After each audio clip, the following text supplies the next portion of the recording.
মা,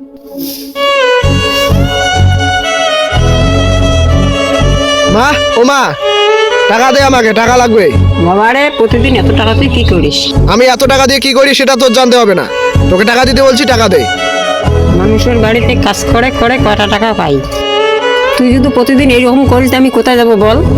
মা, তোর এইরকম কাহিনী প্রতিদিন আমার শুনতে ভালো লাগে না। তোকে টাকা দিতে বলছি, আমাকে তাড়াতাড়ি টাকা দে। আমার কাছে টাকা নেই বাবা, এই কয়টা টাকা আছে নি। থাকবেই বা কেমন করে?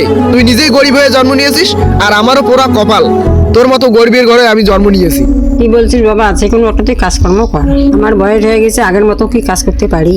বাবারে, তুই যদি কষ্ট না বুঝিস আমার, তা কে বুঝবি বাবা? ও, আমি কাজ করি আর তুই পায়ের উপর পা তুলে বসে বসে খাবি, এসব চিন্তা মাথা থেকে নামা। যা যা।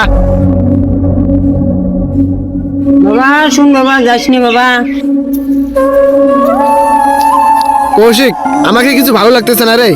মার কাছে টাকা চাইলেই বলে শুধু নাই আর নাই। আরে ছাড় তো এসব কথা, আমি এক্ষুনি একটা মাল বানাইলাম, মালটাকে খেয়ে দেখতো কেমন হয়েছে।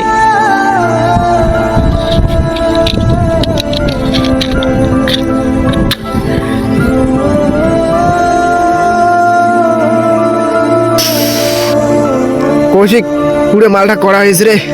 হ্যাঁ, টান টান। কৌশিক নে রে, তুই টান। আমার মাথা ঘুরে বর্তমান গরম আছে, অন্য মাল খেতে হবে, এসব খেলে আর হবে না।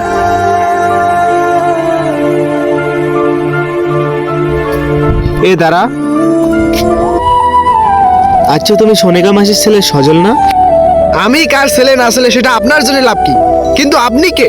আরে ভাই, তুমি এইভাবে কেন কথা বলছো? তোমার মা তো আমার বাড়িতেই কাজ করে, আর উনি তোমার কথা আমাকে বলেছেন। আরে মা, মাকে এত করে বোঝে বলি আমি যে তার ছেলে, এটা যেন কেউ না জানে। এরপরও সব জায়গায় বলেছে আমি তার ছেলে। ভাই, মাকে নিয়ে কেউ কি এইভাবে কথা বলে?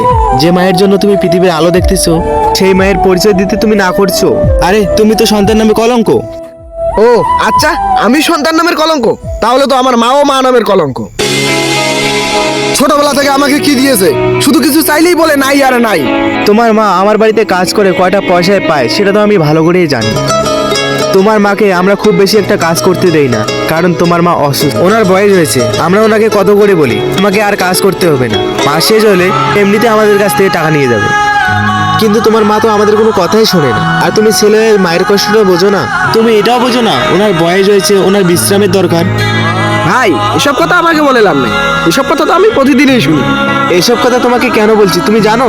কারণ তোমার মা খুবই অসুস্থ। তুমি যে তোমার মায়ের কষ্টের টাকাগুলো নিয়ে এসে বন্ধুদের সাথে এইভাবে নেশা করো, যদি তোমার মা জানতে পারে তোমার মা কতটা কষ্ট পাবে তুমি জানো? টাকা থাকলে এরকম বন্ধু অনেক পাওয়া যায় রে পাগলা, কিন্তু একবার যদি মা হারায় কোটি টাকা দিয়েও পাওয়া যাবে না।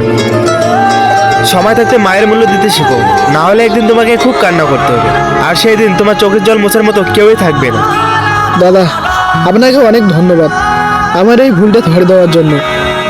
আমার মা মানুষের বাড়িতে কাজ করে, ছোটবেলা থেকে আমাকে মানুষ করেছে, আর আমি মার কষ্টটা কখনোই বুঝতে চাইনি।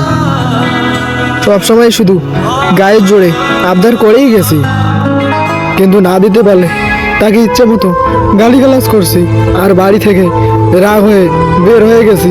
দাদা, তুমি আমাকে ক্ষমা করে দিও, আমি আমার মার কাছে যাচ্ছি।